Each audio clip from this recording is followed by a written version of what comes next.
Raw Good Podcast brought to you by Blackbird Tattoo and Piercing, 300 South State, Clearfield, Utah. Go there and get tattooed and pierced. Did you hear me stumble over my words? That's why I do a podcast, because I talk good.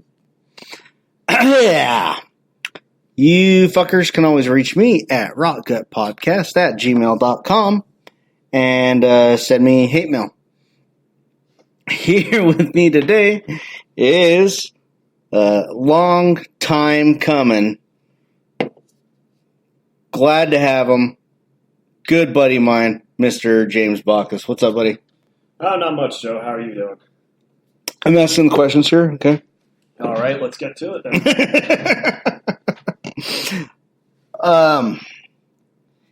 How are you doing? That's the first question we get to. That is it. I'm doing pretty well right now. I'm interning with the university team right now. I almost got my master's finished now at Arizona State. Oh, yeah. Still got to go back there and finish that this fall semester, though. Yeah. Are you still over at that Hawthorne Barbell doing, like, personal training and all that? Yeah, I do a little bit of weightlifting coaching there. One of the athletes I do some remote programming for. She helps run the club. Yeah. So she, it's a little bit of extra income while I'm working here. Plus, I just enjoy doing it. Sometimes I just go there to hang out. It's not even my session. Nice. Hell yeah, man. So, one more semester at ASU, or? Technically two. Okay. So I got one last semester. I got to go back and finish up this sports nutrition class. I'm gonna do that. I'm gonna help a good friend of mine who's a professor there do some research over this fall. Yeah. And then over the spring semester, I study for my comprehensive exam. Take that, and then I can graduate. Then you get your master's. Yep. What's the master's in? I tell people exercise science. Pretty much any exercise science degree that you look up is going to have something weird in it. It'll be like, for instance, ASU says Masters in Exercise and Wellness with a Fitness and Conditioning concentration. Right. Back at Weber State, my bachelor's degree is in Exercise and Sports Science. Yeah. Before that, it was called Human Performance Management and Emphasis on Wellness. And I really hated that title just because anytime I told anybody, I'm like, well, yeah, I'm getting my bachelor's in Human Performance Management with an emphasis on wellness. So, so you like going into human resourcing or something? Yeah, it was What's human performance? Yeah. Well, no, that's slave performance at that point. Yeah. For the man. Yeah. Fuck that. So, a little history of me and James. I don't even remember when we met. We met years ago. We both came up through the hardcore scene here in Utah. James was in several bands. I was in several bands. We had a bunch of mutual friends. Me and James, a couple years ago, had a band called Northlander. Probably my favorite band I was ever in. Mostly because of James's guitar writing style. And then you went... so how did you get into going into the Navy just from... That was interesting. There's a story to this, actually. Let's hear it. That's why you're here. I want to hear some stories. All right. So you see that little scar right there? Yeah. All right. So I have a scar on my index finger. It's on his index finger. Yep, index finger. This is my shaming finger, actually. Yeah. So I was washing dishes at my parents' house, and I cut my finger open on a steak knife. And I cut it pretty bad, Yeah. So, calling on, like, hey, I got to go down to the IHC, got to get some stitches. Right. So I just cut my finger open. I was there. There was a recruiter there meeting somebody else. Oh, really? Yeah. And me and him just got to talking. Yeah. He asked me, he's like, oh, how old are you? I'm like, well, I'm 20 years old.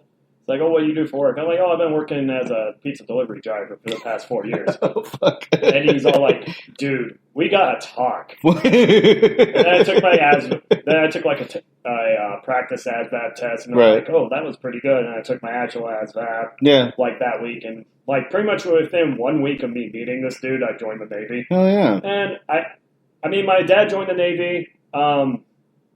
I've been spitballing it with him just because I'm like, I don't know if I want to do this. Maybe I want to go to college. Oh, I can't afford college. So Yeah. this kind of gave me an avenue where I didn't know what I wanted to do with my life. Yeah. So it allowed me to, learn a skill or, kind of grow. Yeah. And maybe I'm like, okay, well, maybe if I enjoy the military, I'll stay in. And if I don't, I always have the GI Bill when I leave. Yeah, yeah. And it's not that and I got out, yeah. And it's not that I didn't enjoy the military. I would still very much like to do, there's a lot of jobs opening up for strength and conditioning.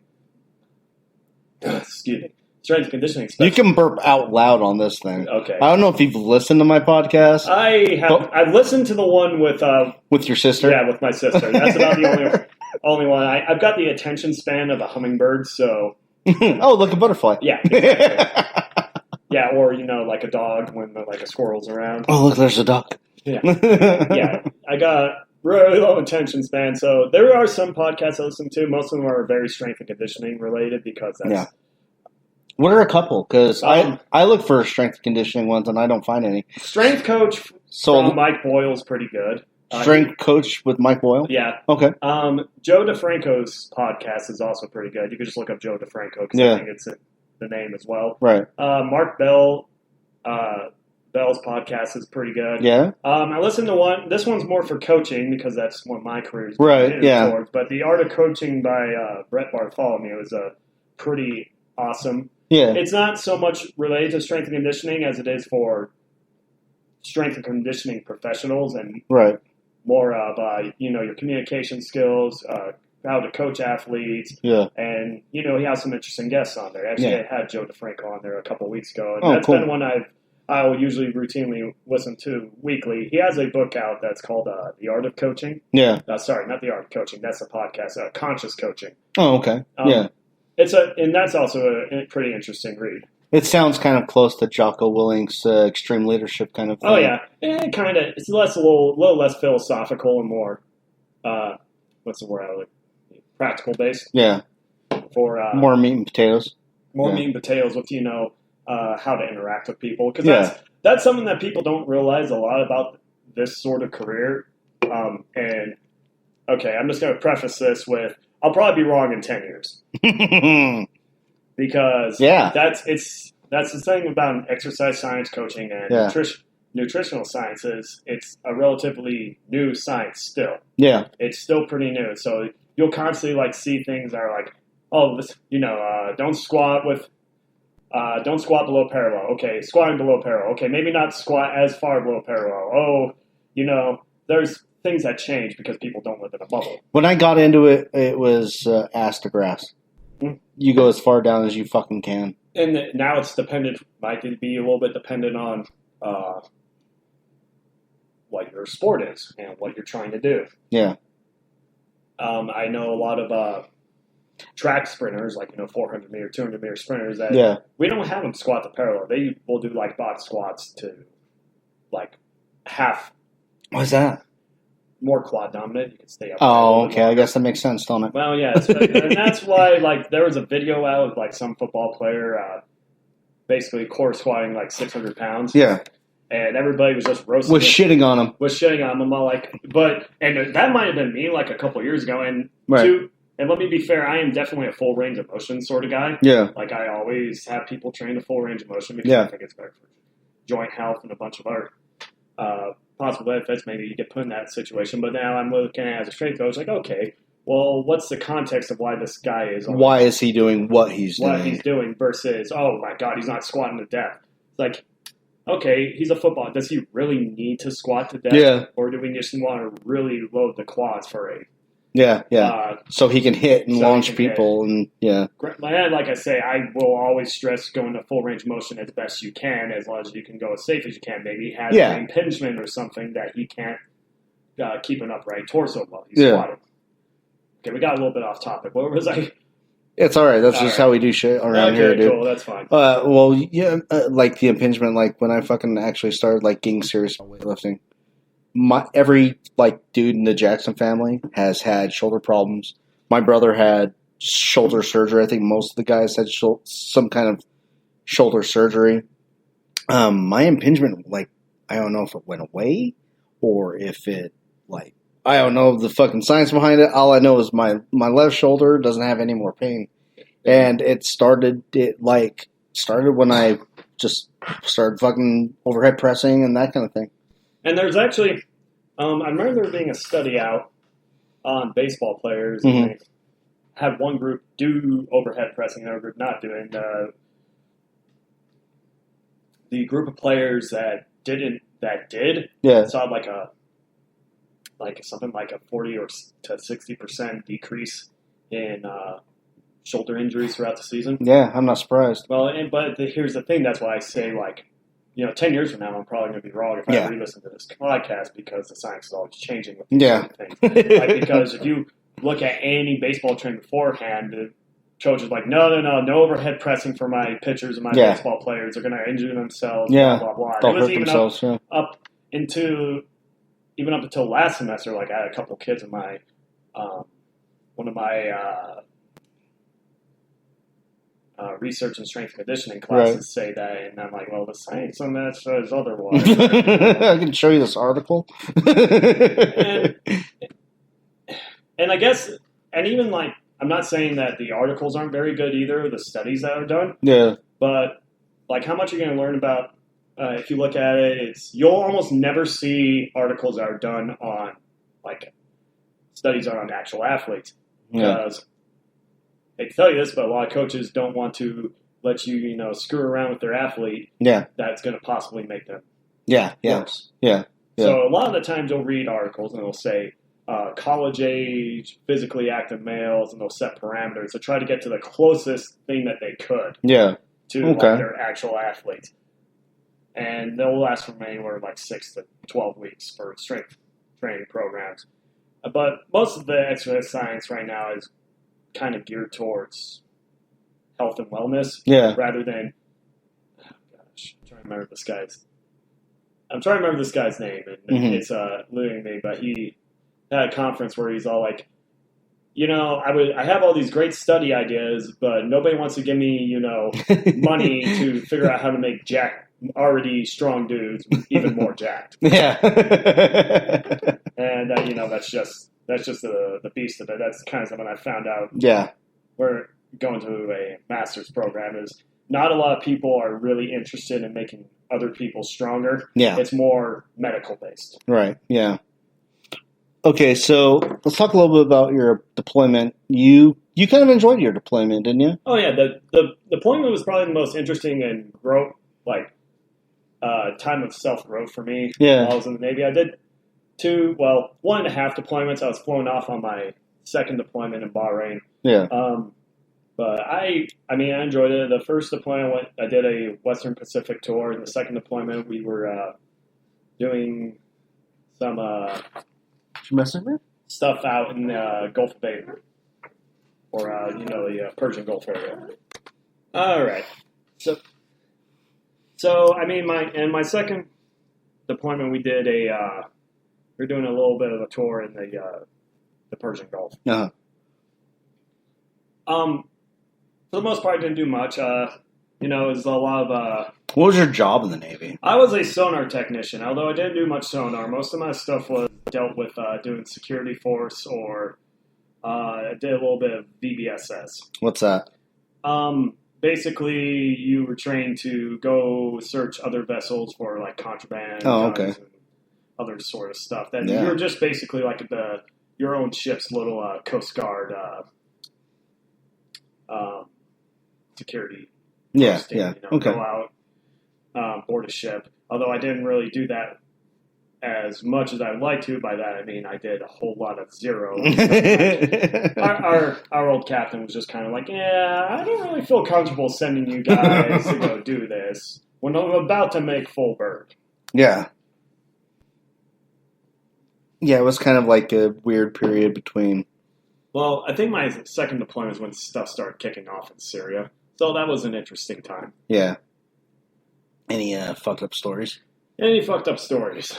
Not really. No. Nothing like that you would typically hear. Yeah. I almost drowned in Malaysia, so that was kind of fucked up.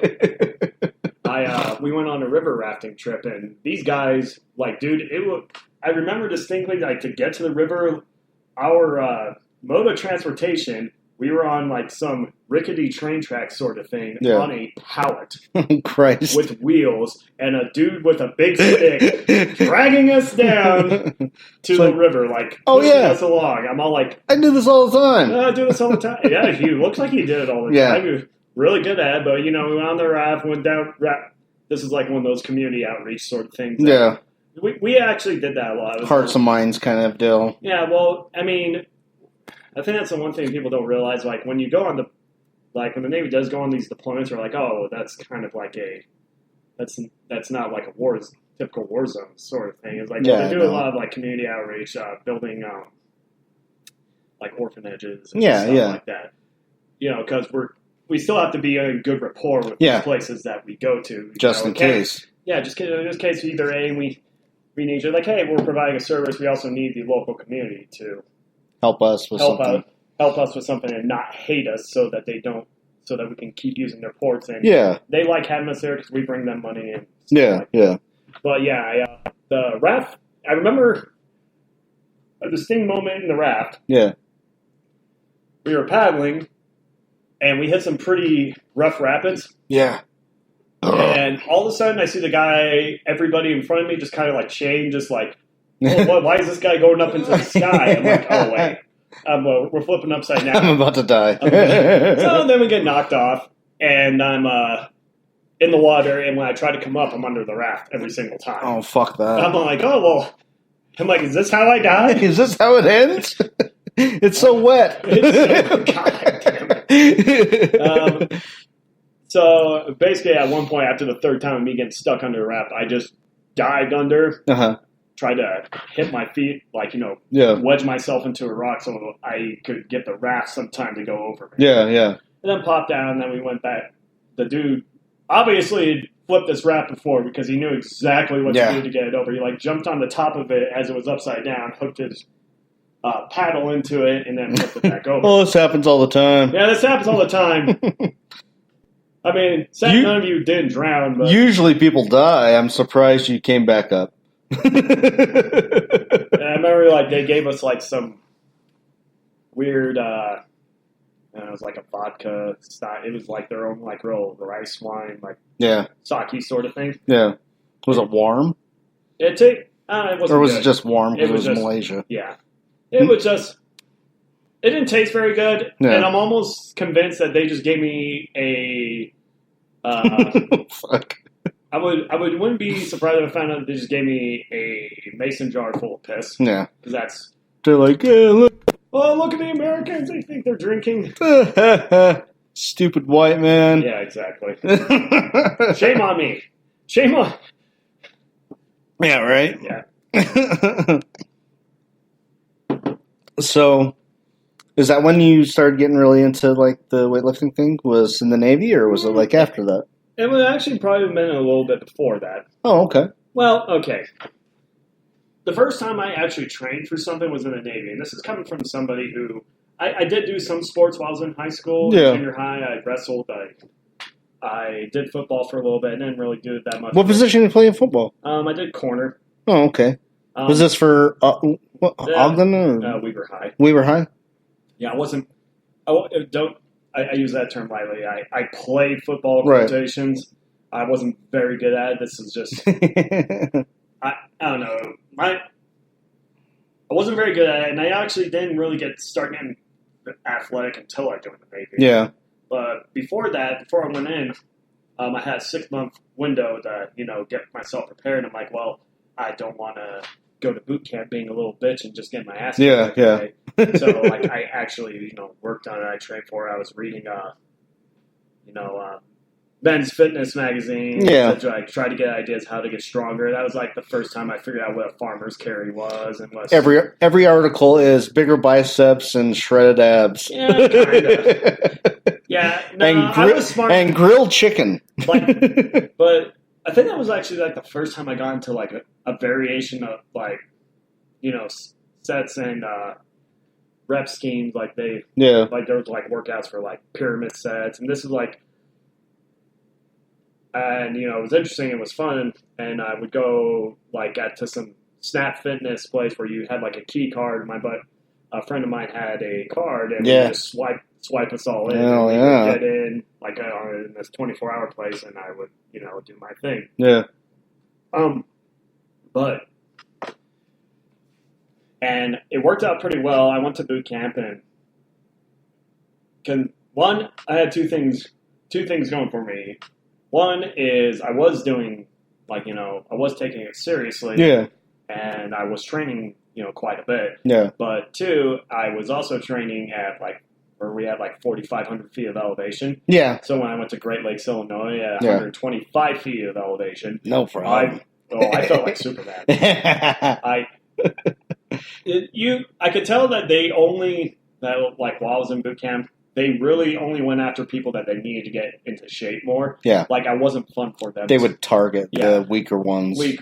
To weed them out. Yeah, you can only do 15 push-ups, and then they'd see, I could... Yeah. I mean, I could basically keep going for the whole 90 minutes and not really be one of the last four people not dying. That was my first real realization.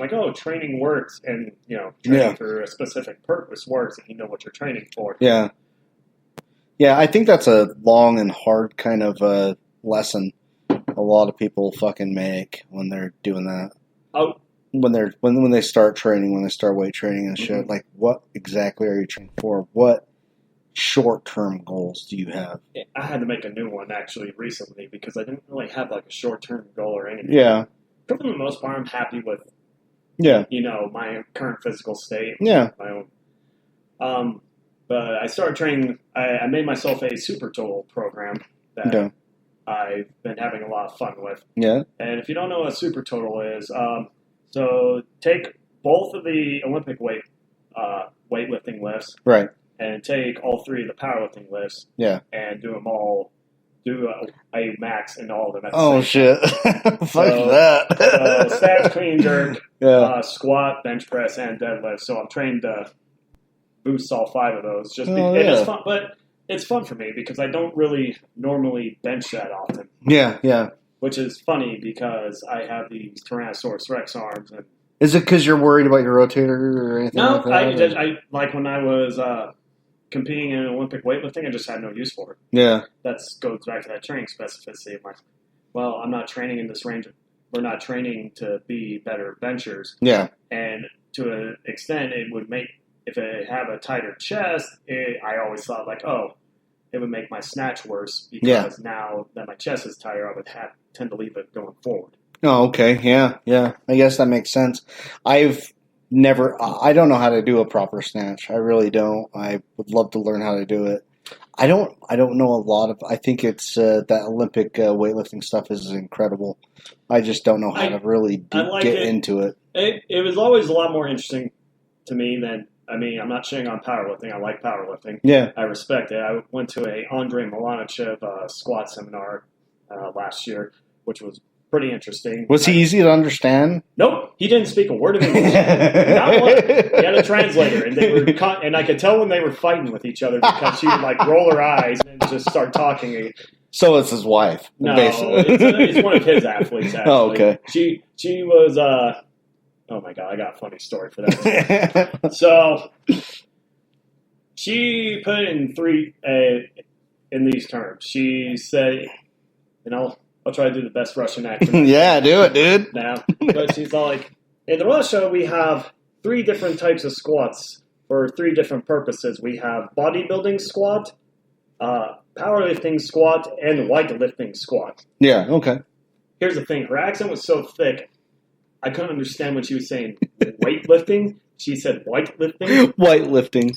I'm all wait, what's this last one? What's a white? Well, I thought she was saying wide lifting. Yeah, wide lifting. Okay. So I'm okay. And then she, for wide lifting, you have your feet under your shoulders, you squat ass to grass, and you keep an upright torso. I'm all wait.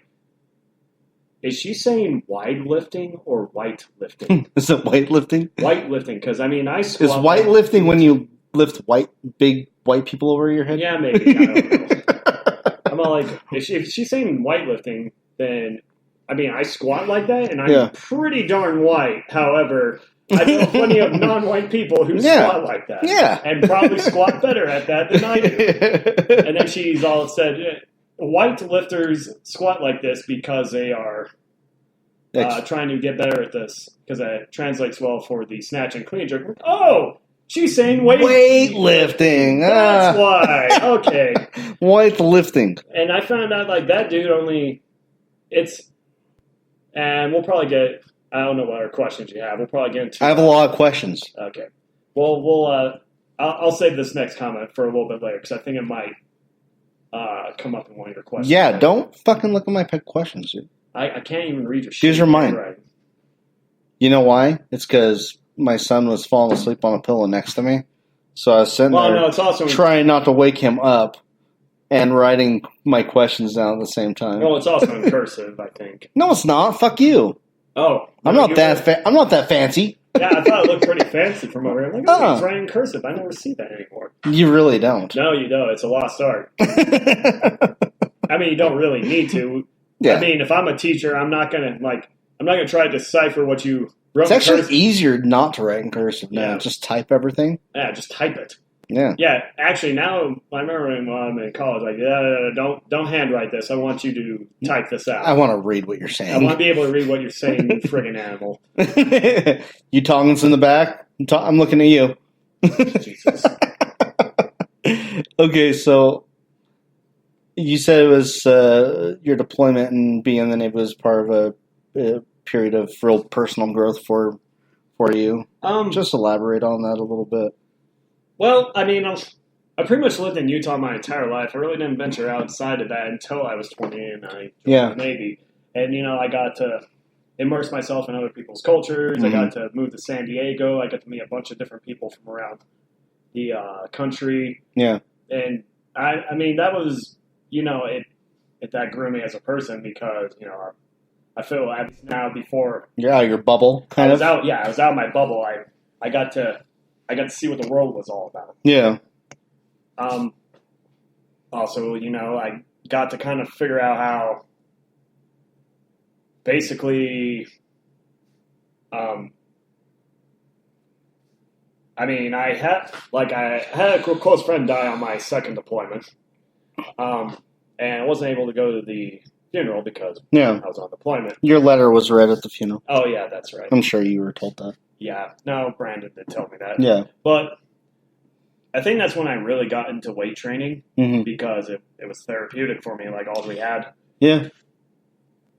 All we had was a small little weight training area on the ship. And during this time, I would go in there. But what I found out was, like, while I was doing, I was beating the crap out of myself for like an hour and a half. That's all I was thinking. I was in the moment. Yeah. And I was happier because I was in the moment. Yeah.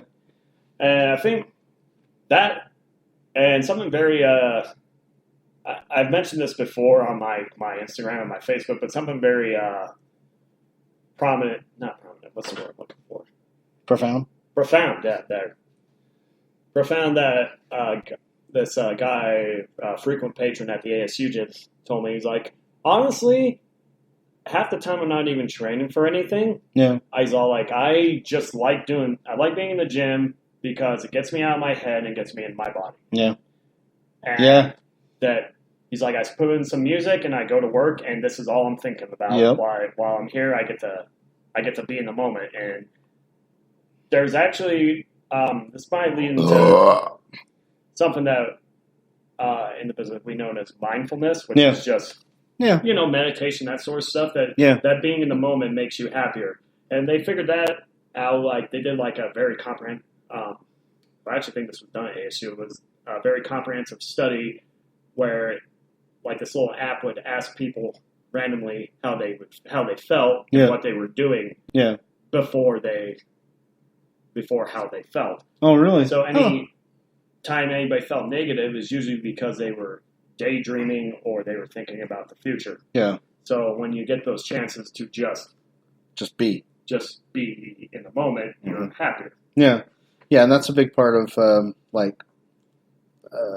meditation training and all that. They call it practice, but like that picture of the guy on the weight bench, and it says written underneath it says sometimes it's just therapy. It really is. I love that. I think that is so great. And I mean, it's not. It's a good form of therapy. Like, Yeah. and nothing that happens in that moment is not going to make you better, unless I guess if you injure yourself. Yeah. All right. So I'll switch gears a little bit. All right. There's been a lot of disclosure lately with Navy guys, and fuck you, James, and Navy guys, and their seeing of UFOs. Wait, what? It's like Okay. coming all out. Like a lot of Navy guys are saying, "Yeah, man, I saw a fucking UFO. Shit was crazy." James, I've never seen a UFO. tell me about the aliens. Tell you about the aliens? Jesus. I'm sorry. I had to No. Hey, wait, is this an actual story, though? Oh, yeah, dude. Oh, really? A lot of Navy guys are coming out and be like, yeah, we saw some weird shit. We don't know what it was. Well, yeah, I mean... Don't you fucking negate the UFOs, buddy. I don't know. I've always been a very... Like, you wouldn't know this by talking to my sister. Yeah. But I'm a very down to, I guess, grounded sort of person. Which sister are we talking about here? Nicole. Nicole? Okay. Like her paranormal stuff, I'm just like, I don't know if I believe in this shit. But it's fun. It's fun. If it makes you happy, then go for it. But until, like,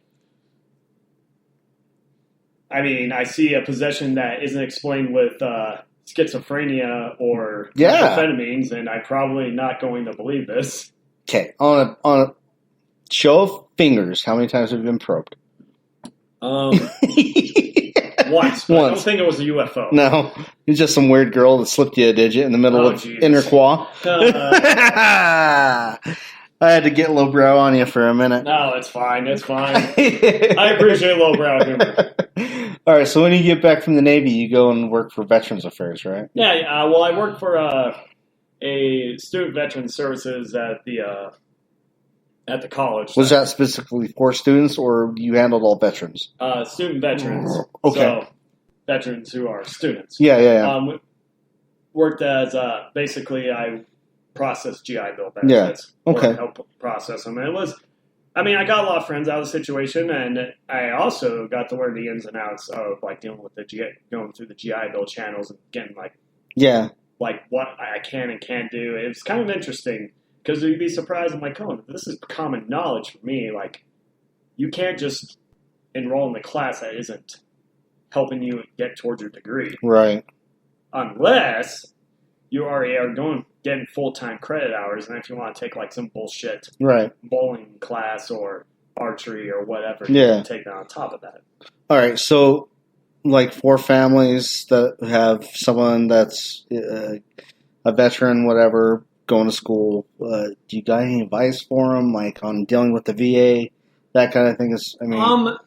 Because you always hear what a fucking nightmare. Oh, it's a nightmare, and I've dealt with, and I'm still kind of dealing with them right now with some service-related injury sort of stuff. Yeah. But the pretty much you just gotta keep trying. Yeah. Stay on their ass. Stay on their ass, and hopefully, like when I was this always like it makes me feel good to know that any job I take, no matter how small it is, I try to be the best at it. I always tell myself, like, if I have to wash dishes and make a living, then I'm going to be that restaurant's best dishwasher. Yeah. I do take pride in people, one, knowing they can count on me, and two, knowing that the product I'm giving them, which is my service, is good. Yeah. But, like, when I was working there for 2 years, like, I constantly had people who were like, no, I don't want to talk to you. I want to talk to James. Yeah. Because I know James can help me, and if he can't help me, then none of you guys can help me. Yeah. And that's basically what I was known there for. I got, like, a little letter of commendation for it. Yeah. You know, it was nice, like, because I liked it that people, you know, like, oh, James is going to help me. Yeah. Essentially. That's why I enjoy coaching so much. Yeah. So other than, like, stay on their ass? Pretty much you have to stay on their ass. For GI Bill benefits, it's kind of hard because, like, unless I know your particular situation. Right. I know it's a really fucking broad general question. It's a really broad general question. I will say make sure what degree you are getting, that's the one you want. because you have 36 months Yeah. accumulative off the post 9/11 GI Bill. Make sure what you're going in, like start with your general ed classes, Yeah. and make sure what degree you pick. My burps suck. That's all right, dude. Damn it. Make sure what you pick is like that is what you want. Yeah. That's pretty much what. That's honestly one of the reasons why I stuck with what I got. I'm like, okay, I got 36 months. Like, I need to pick a job, pick a career that is something that I enjoy doing. Yeah. That I'm really interested in. Yeah. And so, I stuck with exercise and sports science. Yeah, I think that question about like if you were a billionaire and money wasn't a problem. Okay. What would you do when you got up? Okay, like say tomorrow morning, and like put it to myself. What would I do if I got up tomorrow morning? Everything's taken care of. Money's not a problem. I would get up and I would go lift. Yeah, exactly. Because my money ain't gonna buy fucking my. It's not gonna help my fucking deadlift. It's not gonna help my squat. It's not gonna help my numbers. It's not gonna help my goals. Like only I can do that shit. Yeah, exactly. Well, I mean that's how I feel too. And I just part of my thing is I enjoy helping people. Yeah. Or I'm like making. I guess what I've had like a change of heart since I was a teenager because I was kind of an asshole as a teenager. But he was known as Angry James. Goddamn. don't. Was. He's not. He was. He's got a big smile on his face now. Yeah. I guess I like the idea that anybody who meets me says, "Hey, I'm better now because I've met you and that you've helped me," versus not meeting you at all. Yeah. Yeah. That's kind of how I look at my life right now. And well, that's great. That's a great fucking thing for people to say. No one's ever said that to me. No. They usually say you're a real fucking asshole, man. I had a friend who I wasn't very nice to as a teenager, and I told her, like, hey, I'm really, I wasn't as nice to you as I probably should have been, but you've always been a great friend to me. She's all like, I could kind of tell, you've had some issues, and me and her are great friends now. Yeah. And she goes to the gym that I Yeah. at. It's a small town sort of thing. A fucking life unexamined, is not really one worth living. And I've shat on many a people because I don't control my alcohol intake well. Like tonight, between the two of us, I bought us each 3 of my favorite beers. Because I wanted you to have 3 of my favorite beers. I wanted me to have 3 of my favorite beers. But, you fucking know me from, band practice. Oh, yeah. One's never enough. Yeah, no. One's never fucking enough. And I really got to control my shit, man. And I've lost a lot of friends from fucking being drunk and saying dumb shit on social media and all that. And I've done that, too. And, at the same... It's like I understand, when... So I'm like, okay, well, you were drunk. But you also have to own what you've...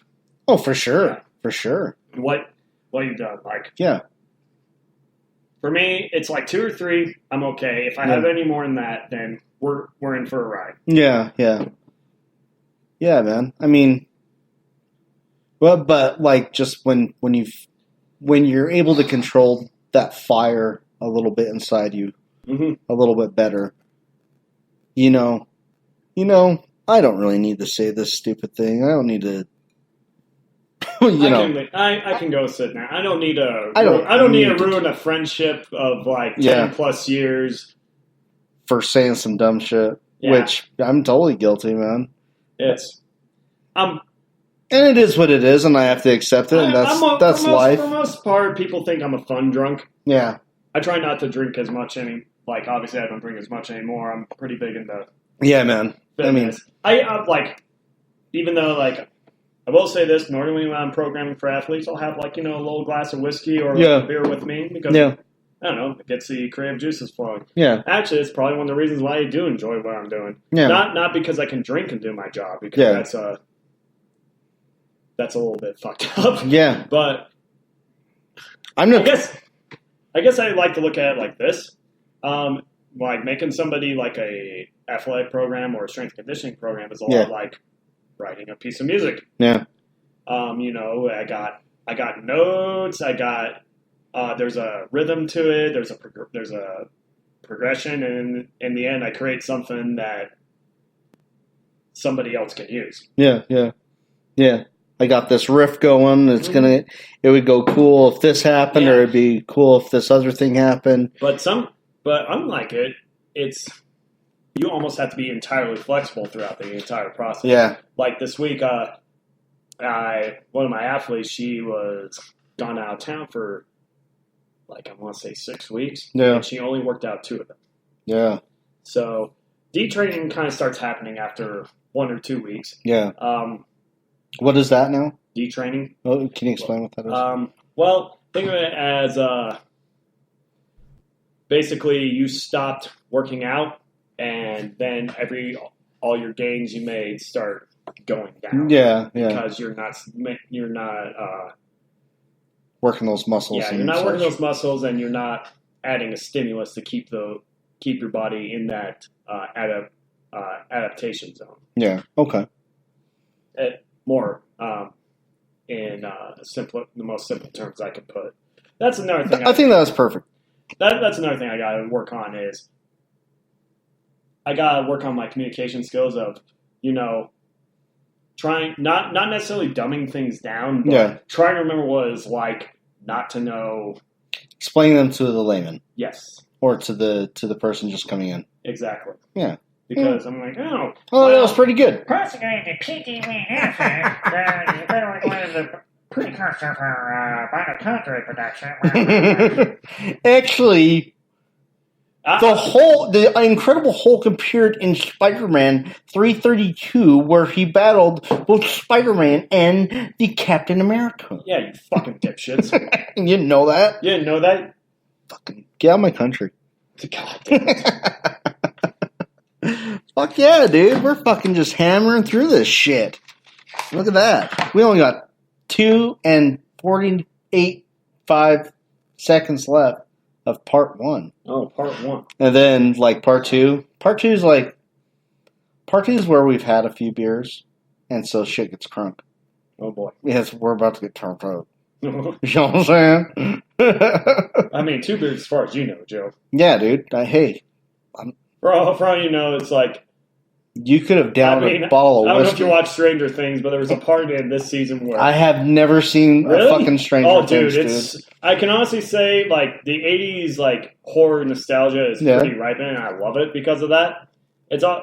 But there's a part in the 3rd season where they're drinking Stoli straight, and I'm all like, no. You don't do that. You don't do Stoli straight. Were they drinking Old Crow straight? Oh, my God. Oh, man. That's why I called my podcast Rock Gut Podcast. Why? Because of, just the old shitty whiskey I would drink. And it's like, well, it's $7, but it'll get me fucked up. I guess I'll buy a bottle of Old Crow. Wake up. Friends don't let friends drink Old Crow. Yeah, man. I mean, to this day, I have the worst fucking heartburn. I have to take a pill every morning. Even coming back home we went and looked at a house for a second, and just coming home, my heartburn was just flaring the fuck up. Really? Yeah. Heartburn's pretty bad for me anymore. Yeah. So, all right, you fucks. Catch us on part 2. Yep.